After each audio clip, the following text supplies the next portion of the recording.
continuons, nous faisons la suite de notre message que j'avais donné la fois passée, le dernier dimanche quand je prêchais. J'avais parlé sur quoi?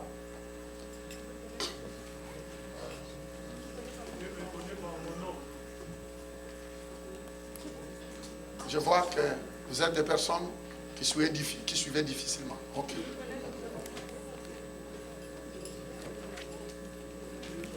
Ça, c'est le thème qu'on avait. Non, ça vient dans le message. J'avais donné le sujet. Pour entrer en possession de notre héritage, il faut être guidé par le Saint-Esprit. Amen. Amen. Je disais Amen. Amen. Pour entrer en possession de ton héritage en 2016, il faut apprendre à être quoi? Guidé par qui? Par le Saint-Esprit. Alors aujourd'hui, j'aimerais bien continuer ce message. Comment être guidé par le Saint-Esprit. C'est très important d'être guidé par le Saint-Esprit. Parce que sinon, nous ne voulons pas de simples slogans. Nous ne voulons pas répéter cette année 2016. Je vais prendre possession de mon héritage. Et toutes les églises ont des slogans au début de l'année. Toutes les églises ont des devises à atteindre au début de l'année. Chaque entreprise même a un objectif qu'il doit atteindre. Chaque entreprise. Pour les gens qui travaillent dans les entreprises, ils savent que chaque entreprise, même chaque famille, doit avoir toujours des objectifs. Parce que si on n'a pas un objectif, ça veut dire qu'on va faire comme tout le monde. On n'aura pas à fournir des efforts parce qu'on ne veut atteindre rien. Mais par contre, dans la vie, quand il y a des objectifs, tous tes efforts seront concentrés sur l'objectif que tu veux atteindre. Vous êtes d'accord avec moi? Est-ce que vous me suivez? Frères et sœurs, s'il vous plaît, ne vivons pas selon d'où nous venons. Parce que surtout nous les immigrés, nous emmenons, nous traînons avec nous la mentalité parfois de la médiocrité de chez nous. Nous vivons sans agenda. Nous vivons sans objectif. Nous vivons sans programme. On vit du jour au lendemain. Et c'est grave. Le tiers-monde a toujours cette mentalité. C'est pourquoi tu peux poser à d'autres personnes la question, même dans la salle. Est-ce que tu as un agenda? Il te regardait et dit, pour faire quoi? Ici. Si on pose la question à quelqu'un, est-ce que tu as un agenda? Il te dira, pour faire quoi? Tout est dans la tête. Non, tu ne peux pas dire tout est dans la tête parce que tu n'arriveras nulle part. Tu dois avoir un agenda. Tu dois écrire les objectifs que tu veux atteindre. Je n'entends pas. Je n'entends pas. Tu dois avoir un agenda. Tu dois avoir un agenda, mon ami, ma soeur, mon frère. Il faut que tu aies un agenda. Un agenda, tu peux beau être spirituel. Mais si tu ne travailles pas avec un agenda, tu seras éparpillé. Tu deviendras un généraliste qui va vouloir embrasser tout, qui va vouloir prendre tout, qui va vouloir ramasser tout. Et en voulant ramasser tout, on n'arrive nulle part. Il faut que tu aies un focus. Tu dois avoir un focus. Tu dois être focalisé. Tu dois avoir un objectif.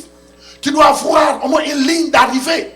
C'est ça qui va t'aider à aller loin. Je vous dis la vérité, je vous dis la vérité, je vous dis la vérité, je vous dis la vérité. Sans objectif, tu n'iras nulle part.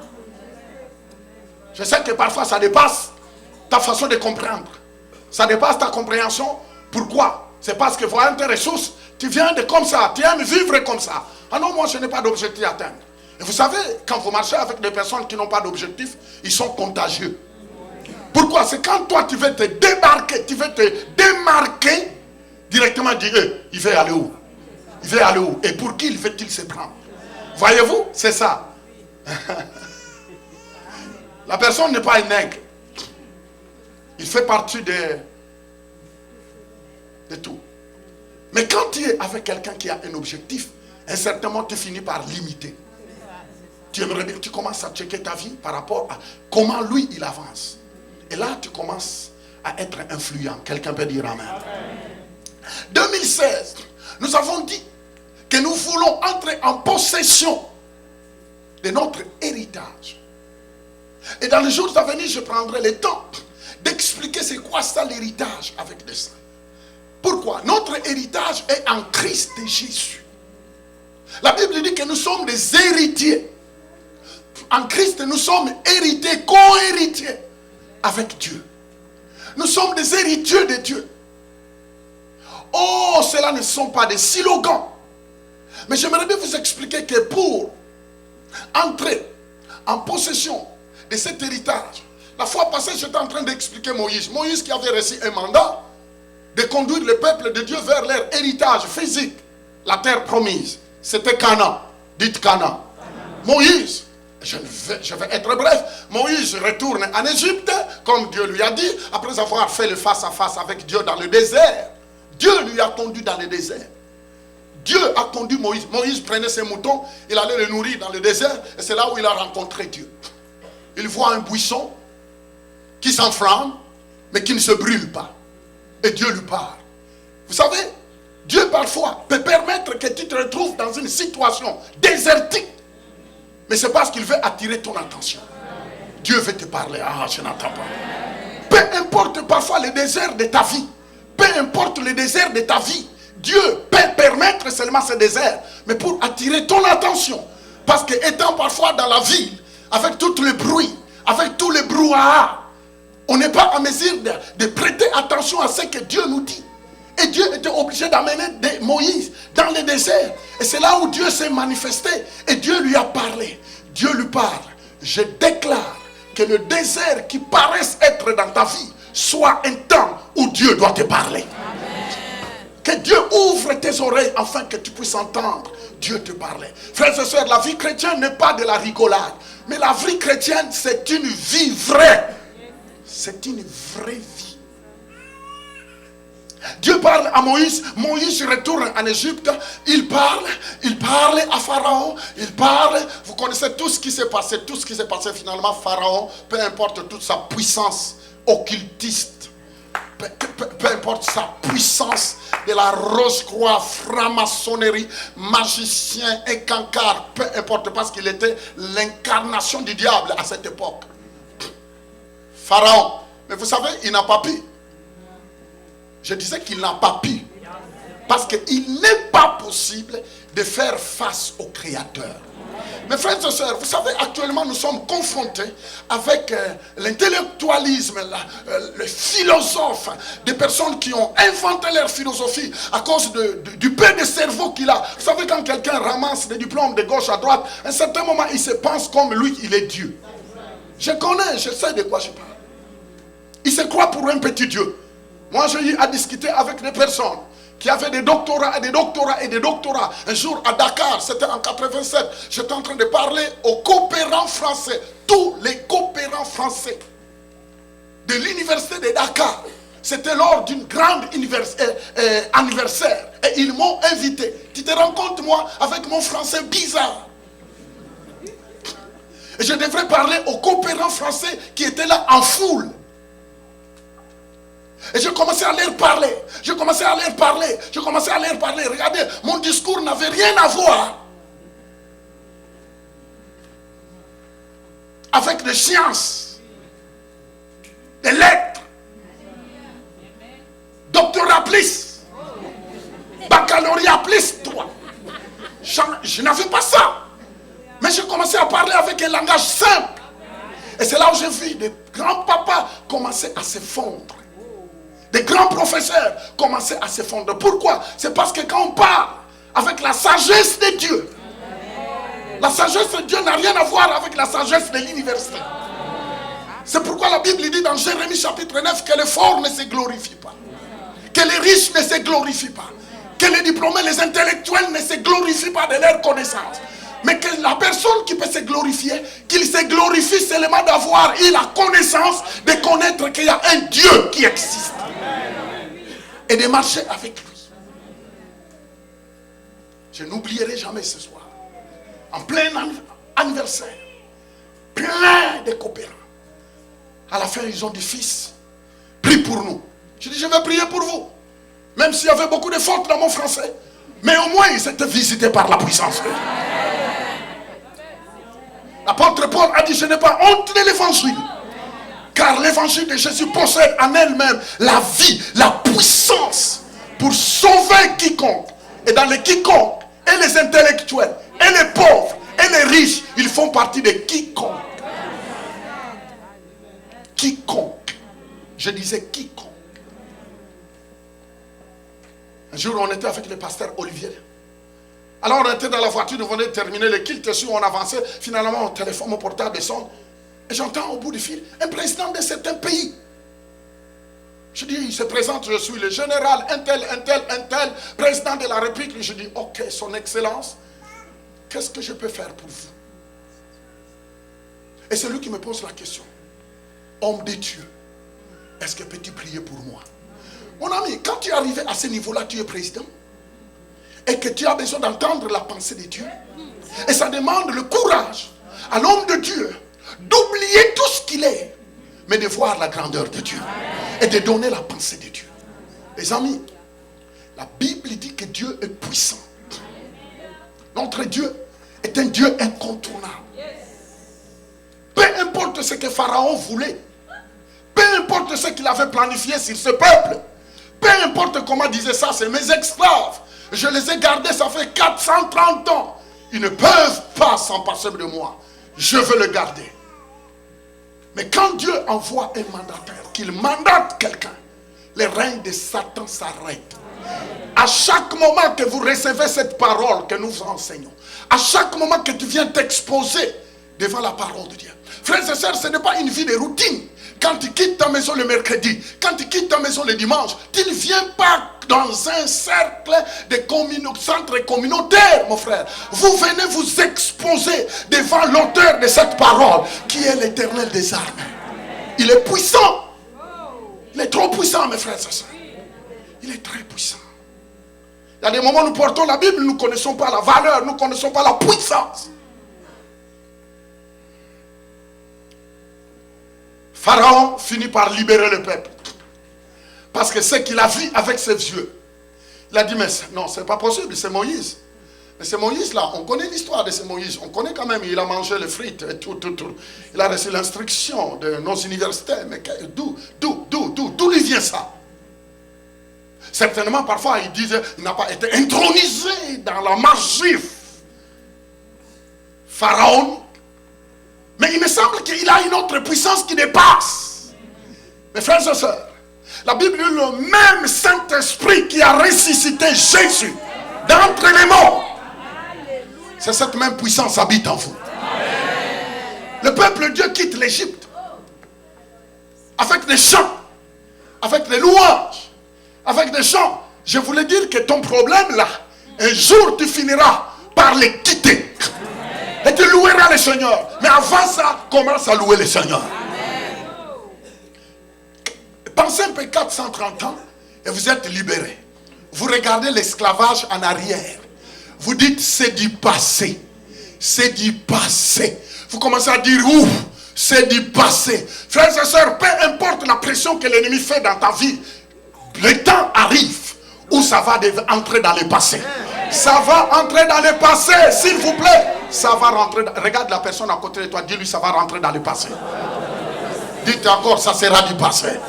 Je ne sais pas qu'est-ce que l'ennemi a tenté de faire dans ta vie.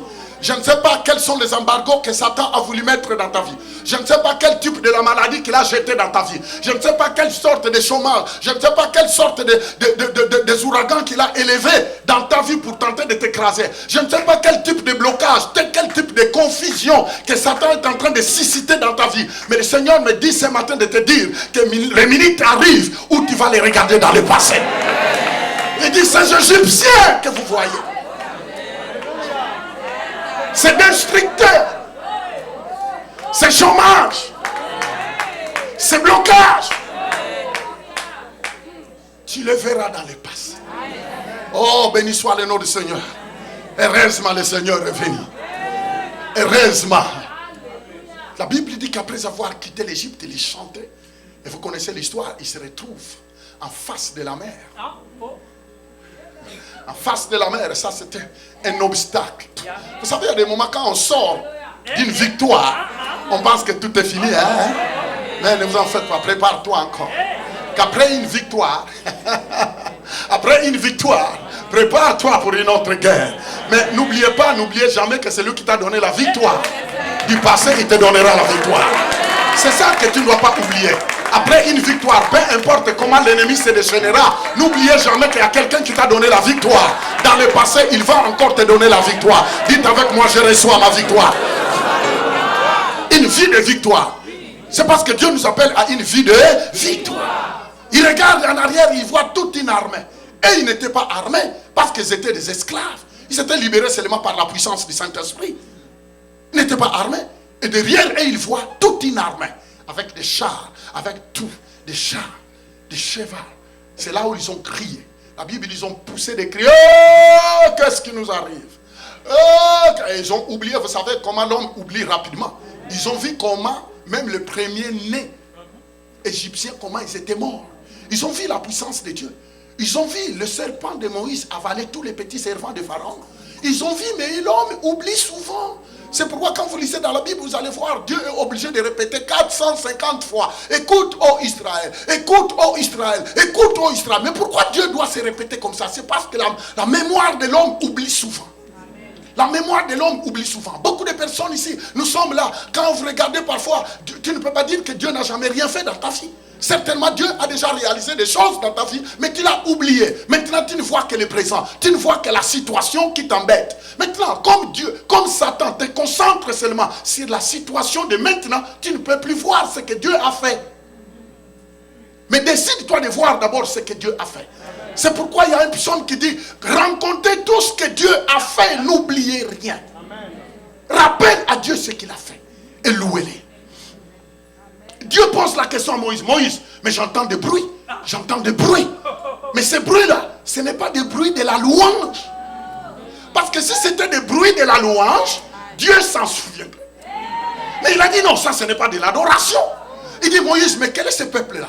Malgré tout ce qu'ils ont vu, mais j'entends des bruits. Moïse, explique-moi. C'est quoi ça ces bruits? Je disais que si c'était l'adoration, en face de la mer, derrière les ennemis, si c'était l'adoration, si c'était la louange, Dieu le reconnaîtrait. Mais Dieu a dit non, Moïse, explique-moi c'est quoi ces bruits. Parce que ça n'a rien à voir avec l'adoration, ça n'a rien à voir avec le louange, mais j'entends des pleurs, des personnes qui doutent, des incrédules, des personnes qui paniquent. Mais c'est quoi ça? Est-ce qu'ils n'ont pas vu ce que je fais devant Pharaon? Mais c'est quoi ces bruits? S'il vous plaît, Dieu veut entendre du bruit de ta bouche. Mais ça ne doit pas être de plaintes. Ça ne doit pas être de murmures. Ça ne doit pas être de doutes. Mais ça doit être la louange. Ça doit être l'adoration. Dieu veut que tu les loues. Je disais, Dieu veut que tu les loues. Dieu veut que tu dises merci. Dieu dit, Ce matin, je ne sais pas tu es venu ici avec quel type de bruit. C'est pourquoi vous voyez des personnes, ils sont à l'église le matin. Le dimanche matin, il lève les mains. Mais tiens, à un certain moment, il n'a pas la force de lever les mains. Pourquoi? C'est parce qu'il est là avec tout ton fardeau. Tout son fardeau. Il n'a pas l'envie de lever les mains. Il dit, pourquoi je dois l'adorer? Qu'est-ce qu'il a fait dans ma vie? Je ne vois rien. Regardez un peu, on vient de me mettre dehors de mon travail. Regardez un peu, j'ai cherché une augmentation, mais je ne l'ai pas trouvée. Mais alors, voyez-vous, on commence à mesurer Dieu par rapport à l'augmentation. On commence à peser Dieu par rapport à l'envoi du travail. On commence à mesurer Dieu par rapport à sa frère et soeur. Notre Dieu est au-dessus. C'est que quand une porte se ferme, il y a une autre porte qui va s'ouvrir. Mais c'est parce que tu n'as pas encore compris ça. Dieu pose la question, Moïse, c'est quoi ça ce bruit? Alors Dieu, finalement, Dieu dans tout son amour, est-ce que vous savez que Dieu vous aime? Est-ce que nous savons que Dieu nous aime? Dieu, à un certain moment, passe au-dessus, même de nos bêtises. Dieu passe au-dessus. Il dit, moi je prends le bâton. Qu'est-ce que tu as entre tes mains? Il dit, j'ai un bâton. Il dit, allez, frappe. Il frappe et la mer souffre. Écoute-moi bien. Je disais, écoute-moi bien. Tu as la parole de Dieu. C'est cette parole-là qui est ton bâton que tu dois frapper.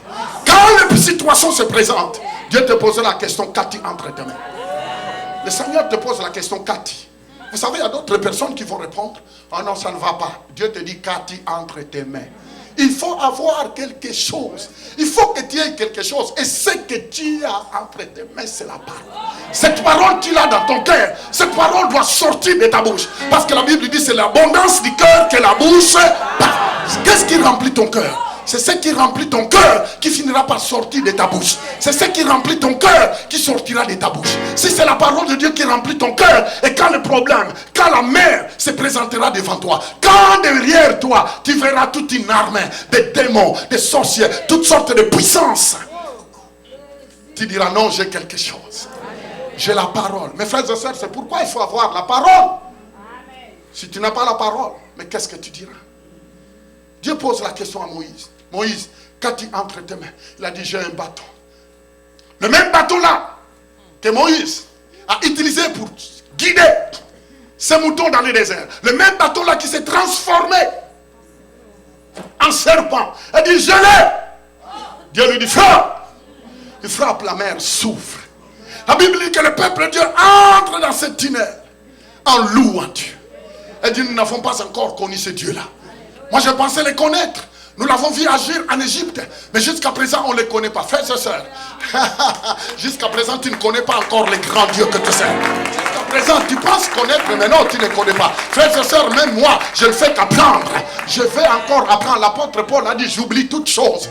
J'avance encore vers à connaître Christ, mais dans la profondeur. Christ est ressuscité dans toute sa profondeur. Mais frères et sœurs, il y a des moments, parfois, tu penses que parce que tu viens tellement à l'église que tu les connais. Non. Il faut être sincère même dans ta prière. Dis-lui, Seigneur, je ne te connais pas encore bien. Oui, je t'ai accepté comme Seigneur et Sauveur. Oui, tu m'as sauvé par la grâce. Oui, tu m'as lavé. Oui, tu m'as pardonné. Mais je vais encore te connaître. Je ne vais pas m'arrêter là. Je vais voir ta grandeur. Je vais voir ta grandeur. Ne vois pas la grandeur de ton problème, mais cherche de connaître, de voir la grandeur de Dieu. Vous savez, on peut être là et ne pas être là. Tu peux être là, mais ne pas être là. Ah non. Vous savez, on est là. Oui, on est là. Oui, physiquement, on est là. Mais est-ce qu'on est là? Est-ce qu'on est là? C'est ça. Et c'est ça que l'ennemi fait. Il fait tout pour que tu ne sois pas là. Pourquoi? C'est parce que le dépôt que le Saint-Esprit est en train de donner risque de te propulser. Alors c'est pourquoi il est prêt à te montrer tout ce qui ne va pas. Il est prêt à te montrer. Il est prêt. Tu es là dans la salle, mais tes pensées sont sorties dehors. C'est pourquoi je voulais dire, entrez.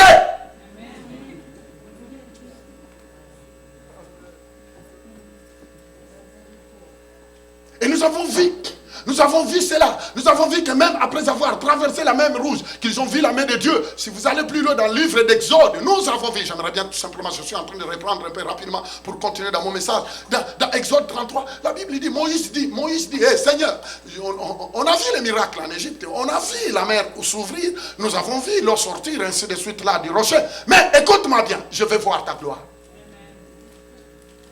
Il dit encore, mais Seigneur, tu me dis que j'ai trouvé grâce devant toi. Oui, tu m'as choisi, tu me connais par ton nom. La fois passée, j'avais expliqué.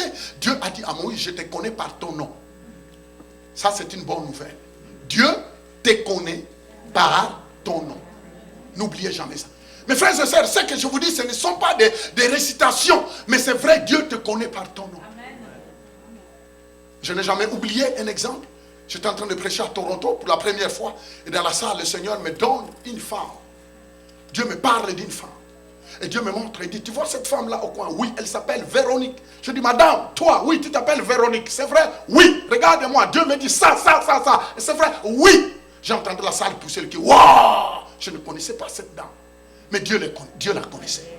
Il y a des moments, nous passons dans des situations où on oublie que Dieu nous connaît. Mais alors que Dieu nous connaît par nos noms, Dieu nous connaît personnellement. Dieu te connaît personnellement. J'insiste que Dieu te connaît personnellement. Il sait de quelle famille tu es né. Il sait comment tu es né. Même si tu étais né d'une grossesse indésirable, peu importe, mais au moins tu es né. Et parce que tu es né, Dieu voulait que tu sois là. Loué soit le nom du Seigneur. Alors, essaye un peu de te débarrasser de toutes ces condamnations, de toutes ces culpabilités, de toute cette ma façon de voir. Ah ouais, tu sais, je ne connais pas mon père. Ah ouais, tu sais, on m'a raconté l'histoire que j'étais né d'une grossesse indésirable. Peu importe, anyway, comment tu es né, que tu sois violé, que l'essentiel, tu es né. Et comme tu es né, Dieu l'a permis. Et parce que Dieu l'a permis, tu as le droit de vivre selon ses plans.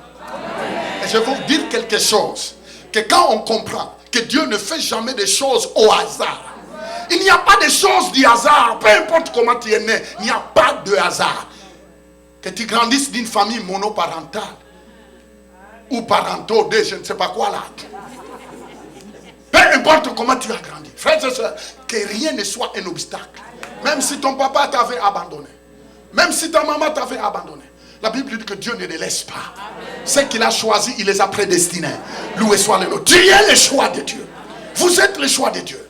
Nous sommes le choix de Dieu. Frères et sœurs, vous savez, quand on voyait beaucoup de personnes qui pleurent sur l'affection. Oh non, je n'ai pas eu l'affection des parents. Je n'ai pas eu l'affection. Oh mon ami, si tu savais, moi j'ai perdu ma maman, j'avais 8 ans. J'ai perdu ma maman, j'avais 8 ans. Mon père s'est remarié. 2 femmes encore. Et vous savez, ce n'est pas toujours facile de perdre ta maman à l'âge de 8 ans. J'allais à l'internat. Et j'avais des difficultés d'avoir même quelques maniocs pour amener pendant une semaine au dortoir, à l'internat. Ce n'était pas facile. Et quand tu arrives, papa est occupé à ses femmes. Ça veut dire que je n'avais pas l'affection. Ni du maman, ni du papa. Mais vous me voyez là. Jésus est mon affection. Oh, frères et sœurs. Vous savez, le temps nous manque parfois d'expliquer d'où on vient. Tout n'était pas rose. Mais ce qui a rendu ma vie rose, c'est Jésus. Jésus, Jésus, Jésus. Si tu as été balancé dans des familles, mais nous tous, on a été balancés. On se retrouve dans d'autres familles. On arrive là-bas chez tante, on arrive là-bas chez l'oncle, on arrive là-bas chez tantine, parce que c'est elle qui a... Mais vous savez, tous ces gens-là ne peuvent pas vous donner. Ils peuvent vous donner un petit plat, mais ils ne peuvent pas combler vos besoins. Et je vous le dis que même ceux qui ont des parents de 2, le double, et 3, parfois, même ces parents-là ne donnent pas ce qu'il faut. Mais s'il y a quelqu'un qui peut combler tout, c'est la présence de Jésus.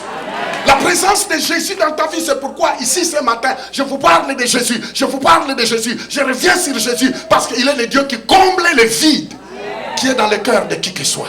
Le vide qui est dans le cœur, c'est Jésus seul qui peut le combler. Combien de fois nous voyons des enfants, le papa a l'argent, la maman a l'argent, le papa a des diplômes, la maman a tout. Mais quand vous regardez les enfants, délinquance. Mais finalement, c'est quoi le sens de la vie?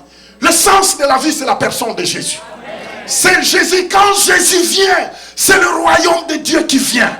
Quand Jésus vient, Dieu devient ton roi. Jésus devient ton roi. Et maintenant, la force d'un royaume dépend de comment le roi prend soin de ses sujets. Et nous sommes les sujets de Dieu. Oh, j'ai tellement de choses à dire. Oh, mes frères et sœurs, il n'y a pas d'échappatoire. Il n'y a pas d'excuse. Mais tu sais ma vie, tu sais ma vie. Peu importe. Mais tu dois prendre une décision de t'en sortir. Il faut que tu prennes une décision. Parce que sinon tu risques de tournoyer. Oh, si vous savez d'où je viens. Oh, si vous savez ce que je vécu. Même si tu viens de sortir de la drogue, c'est Dieu qui t'a fait sortir de la drogue. Parce que la drogue ne peut pas te donner la paix que tu demandes. Même l'alcool ne peut pas. Même le sexe ne peut pas. Mais c'est seulement Christ. Il a dit, je vous donne la paix, je vous laisse la paix, non pas comme le monde donne. Loué soit le nom du Seigneur. Moïse dit à Dieu, Seigneur, tu m'as demandé d'amener ce peuple de 3,5 millions à leur héritage, mais ce travail que tu me demandes est trop compliqué. Mais alors je vais te dire quelque chose, Seigneur. Si je trouvais grâce devant toi, alors fais-moi voir ta gloire. Premièrement, il lui dit, Seigneur, si vraiment je trouvais grâce devant toi, je n'ai pas l'envie de déplacer sans ta présence. En fait, Moïse voulait s'assurer que Dieu soit son guide. En 2016, comme je le disais, c'est là où j'étais arrêté. En 2016, comme je le disais, tu dois toi-même décider de faire du Saint-Esprit ton guide. J'étais en train de dire la fois passée que tu peux entrer dans la voiture de quelqu'un, quelqu'un peut te conduire, mais ne sait pas où. Mais par contre, un guide, lui, il sait où. Le guide, quand il te guide, il sait où t'emmener. Il connaît les trajectoires. Mais un conducteur peut ne pas connaître la destinée. Peut ne pas connaître la destination. Il peut seulement te conduire, mais il ne connaît pas où on va. Mais un guide, lui, il sait. C'est pourquoi même dans le parc, là où il y a des animaux sauvages, on te dit suivez les guides. Pourquoi? Si tu te déconnectes du guide, tu vas te faire manger par des lions. Qui est là? Si tu te déconnectes du guide dans le parc, tu risques de te retrouver en face d'un tigre. Et je vous dis que nous vivons dans un monde de tigres. Le monde est rempli de tigres, mais qui ne sont pas dans le parc, qui sont dans la vie. Qui est là? Des tigres d'escroquerie. Des tigres de menteurs, de mensonges. Des tigres de profiteurs. Il regarde lui, je peux le manipuler. Lui, je peux... Ah, nous vivons dans un jungle civilisé.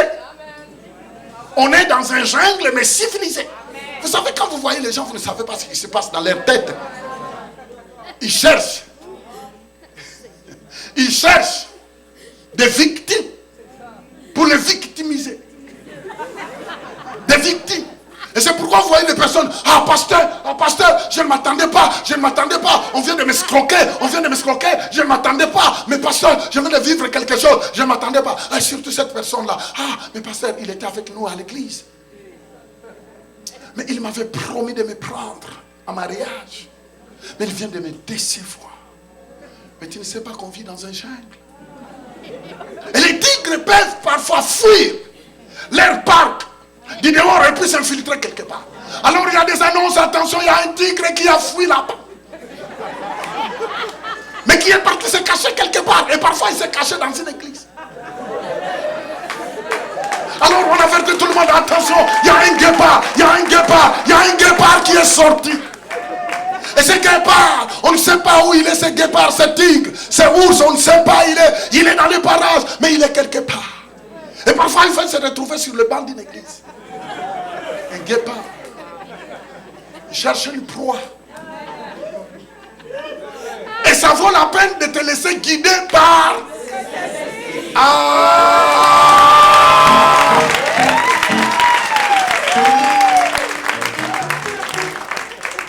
Oh, opération démasquage.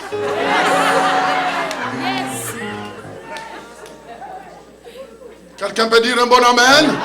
Tu peux dire 3 fois amen. Amen. Et Moïse dit, Seigneur, sois mon guide. Je n'ai pas l'envie de déplacer. Je n'ai pas l'envie d'aller sans toi. Moïse savait pourquoi il disait ça. Moïse savait. Il a vu comment Dieu lui a donné la victoire devant un pharaon qu'il a connu. Un pharaon fort. Un pharaon, il connaissait toute la famille de pharaon. Mais Moïse voit la victoire. Il dit, non Seigneur, tu dois être mon guide. Je te garantis que si tu ne vas pas avec moi, je n'ai pas l'envie d'y aller. Aujourd'hui, notre guide, c'est le Saint-Esprit. Pour t'amener à entrer en possession de ton héritage, le Saint-Esprit doit être ton guide. Projetez-moi Jean chapitre 16, verset 13. Jean chapitre 16, verset 13. Alléluia. Quand le consolateur sera venu, l'esprit de vérité, dites l'esprit de vérité, il vous conduira dans toute la vérité. Car il ne parlera pas de lui-même, mais il dira tout ce qu'il aura entendu et il vous l'annoncera les choses avec. Vous entendez? Quand le Saint-Esprit viendra, il vous annoncera tout ce qu'il a entendu. De qui? De Jésus qui est ton sauveur. Parce que Jésus ne t'a pas sauvé en vain. Jésus ne t'a pas sauvé pour t'abandonner. Jésus t'a sauvé pour s'occuper du détail de ta vie. Beaucoup de personnes pensent que quand on donne notre vie à Jésus, que ça s'arrête là. Alléluia, alléluia. C'est pourquoi on n'aime pas inclure Jésus dans les affaires. On n'aime pas inclure Jésus dans nos affaires, dans nos études, dans nos relations. On n'aime pas inclure Jésus. Pourquoi? C'est parce que Jésus, on l'attribue seulement aux choses spirituelles. Voyez l'erreur, voyez les gaffes, voyez les bêtises qu'on est en train de commettre. Alors on devient seulement des chrétiens religieux. Le dimanche on est à l'église, on loue le Seigneur, on dit il m'a sauvé, béni soit son nom, il m'a sauvé. Et puis on termine, on clôture, on dit allez en paix, que Dieu vous bénisse. On sort et dit ok Jésus, reste avec le pasteur.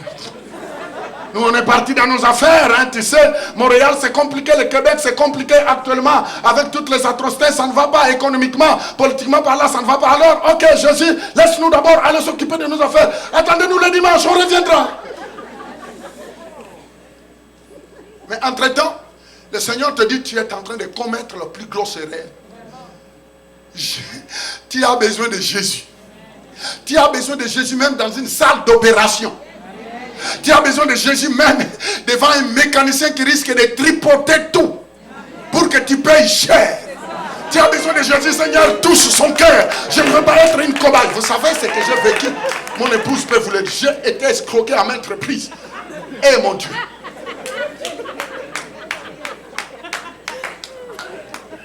Une pièce que je suis parti changer de ma voiture dans un concessionnaire ici à Montréal, sur Sherbrooke. Vous savez combien ils m'ont demandé? $3,400. La même pièce sur Papineau, vers Fleury, je l'ai payé à $320. Mes frères et sœurs, si tu ne demandes pas au Saint-Esprit, vous savez, il faut... Oh,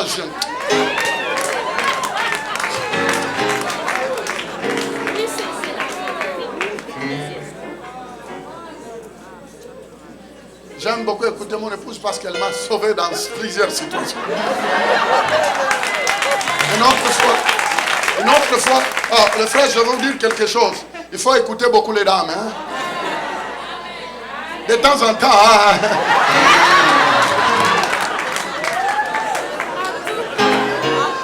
Pas tout le temps, de temps en temps, hein, frère. Un autre jour, on venait de sortir de notre concessionnaire, on venait d'acheter une voiture. Et finalement, à cette époque-là, je voyageais beaucoup, j'avais beaucoup quand même de liquidités. Alors, vous savez, je donne les cash comme ça. Et puis on donne les papiers, on sort. On était exactement sur Iberville, on montait. Et finalement, mon épouse dit, donne-moi un peu les papiers là. Je dis, ah, toi, tu es toujours comme ça. Tu regardes tout. Elle dit, mais donne-moi quand même. Je dis, ah, laisse tomber. Ah, finalement, je dis, prends. Elle commence à regarder. Eh, mon ami, déjà, 4 000 combien? 4 000, presque 600 étaient partis.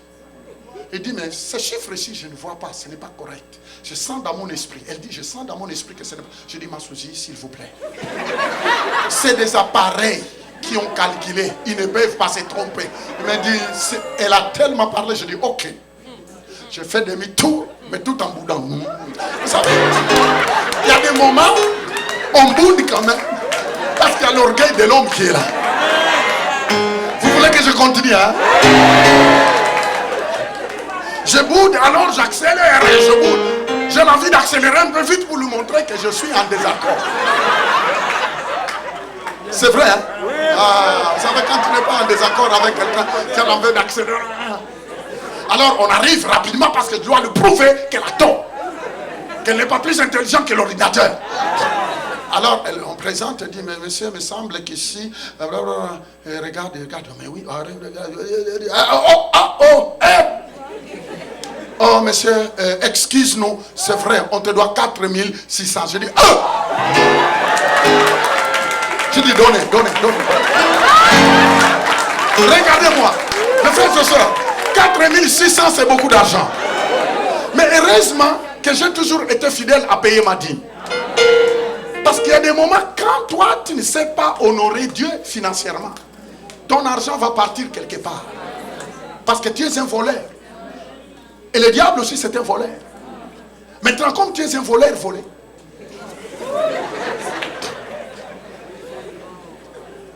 quand j'ai pris le chèque, je dis, ma Suzy, merci.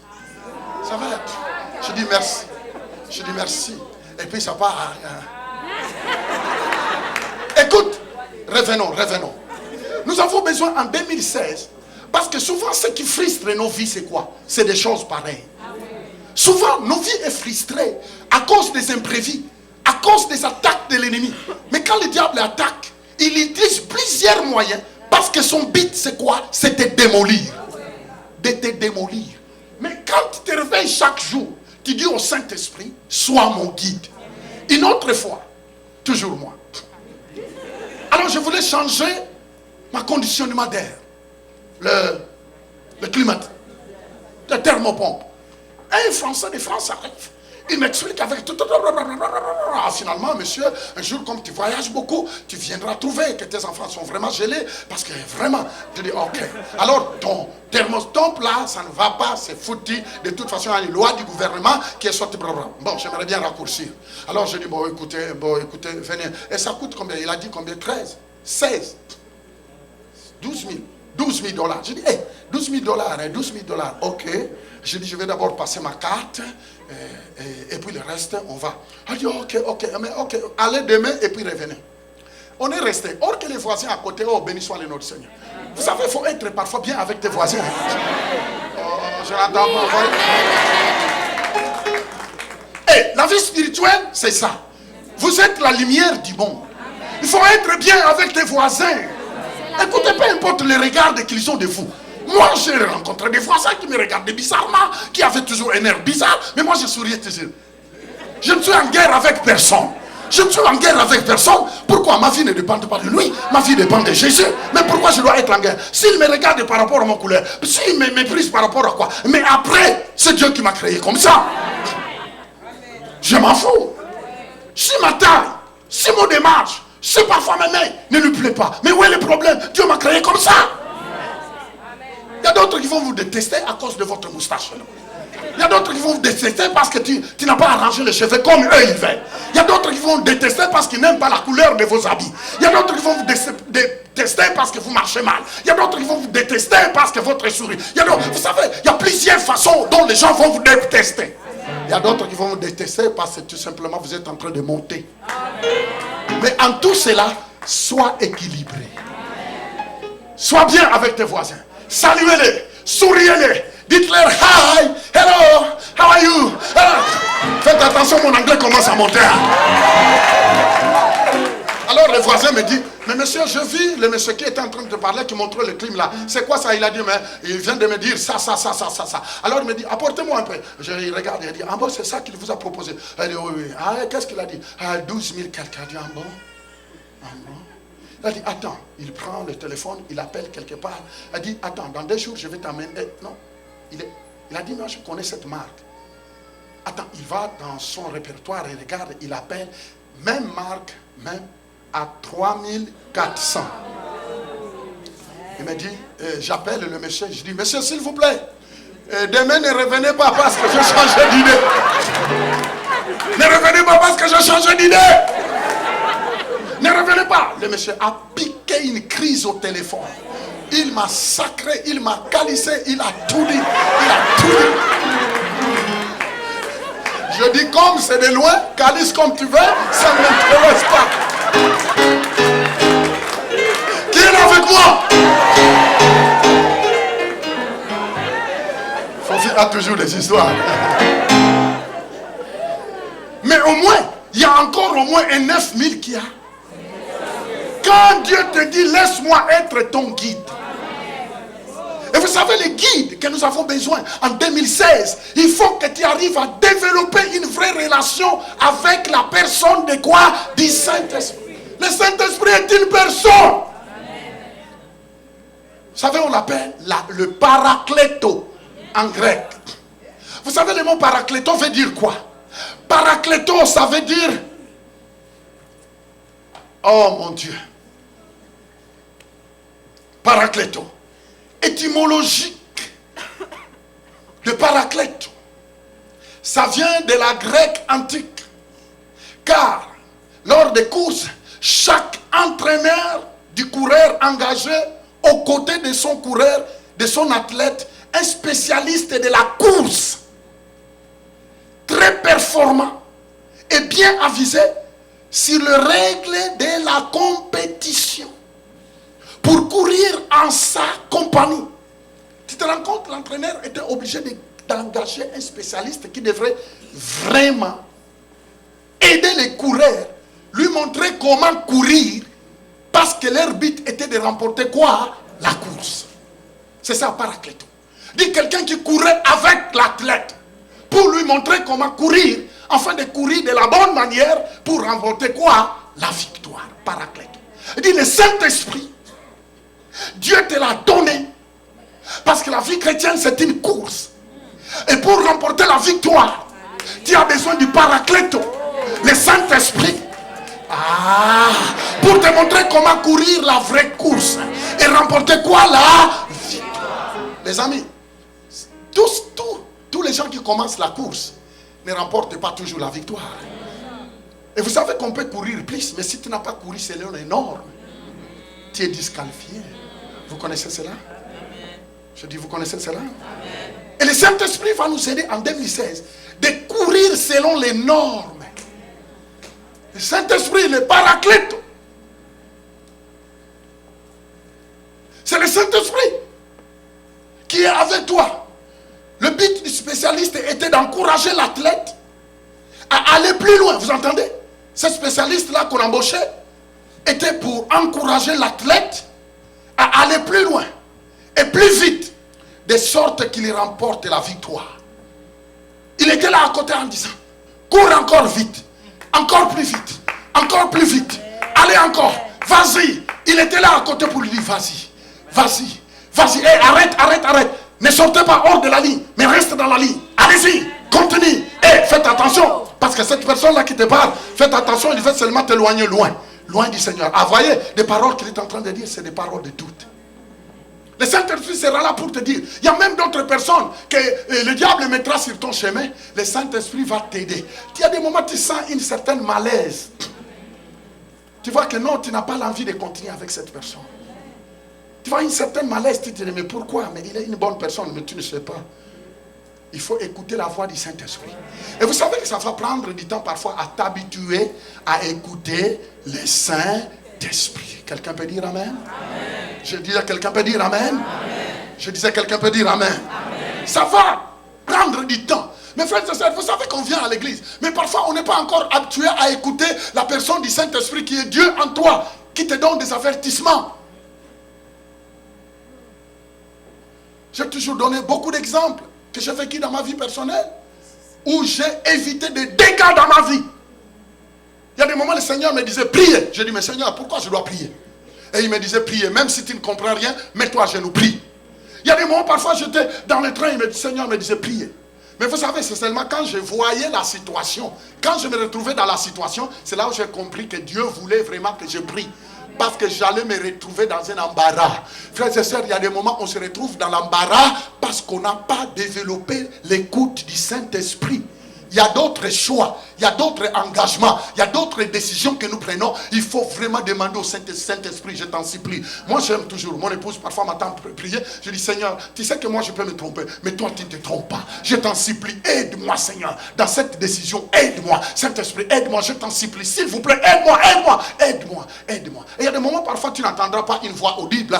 Je suis l'Éternel qui te parle. Faites attention à cette personne qui porte un jean bleu, marine, et puis... Non, Dieu parfois ne parle pas comme ça. Mais il y a des moments Dieu est obligé de t'éloigner. Il y a des moments Dieu est obligé de te dévancer un peu, ou d'orienter, de créer parfois un événement qui va faire que tu ne tombes pas dans la bisca. Vous savez, la Bible dit que quand Dieu trouve un cœur droit, il est capable. Loué soit le nom du Seigneur. Je disais loué soit le nom du Seigneur. C'est pourquoi en 2016, prends le temps de te mettre à genoux. Prends le temps de dire, Seigneur, dans cette situation, Saint-Esprit, viens à mon secours. Saint-Esprit, viens, je suis animé, mais je suis né de nouveau. Je suis ton enfant, j'ai besoin de ta direction, j'ai besoin d'être conduit par toi. Et vous savez, ça va demander un face à face. Ça va demander que tes genoux soient à terre. Ça va demander que tu le fasses constamment. Ça va demander que tu le fasses constamment. Non pas tu le fais aujourd'hui, demain tu laisses. Beaucoup de personnes comme ça. Aujourd'hui, il a beaucoup prié. Et puis demain, il va passer d'abord 3 semaines. Ah non, comme c'était le dimanche, tel à l'église, j'irai, je vais attendre. Vous savez, il y a des personnes qui sont comme ça. Il vient à l'église par ligne. Nouvelle ligne, il se présente à l'église. Nouvelle ligne, il se présente. Vous savez, de telles personnes même ne sont pas des membres. C'est pourquoi la fois passée, j'avais dit, un membre qui n'est pas à l'église pendant 3 mois, mais qui n'a rien dit, il n'est pas membre. Il n'est pas membre. On ne peut pas le reconnaître comme un membre. Il n'est pas un membre. 3 mois. Il n'a jamais été à l'église. Ça veut dire que s'il faut compter sur lui, l'église serait fermée. Est-ce que vous êtes d'accord avec moi? 3 mois, il n'est pas là. Ça veut dire l'église n'est pas son... Il ne s'identifie pas à la vision de l'église. Parce que pendant ces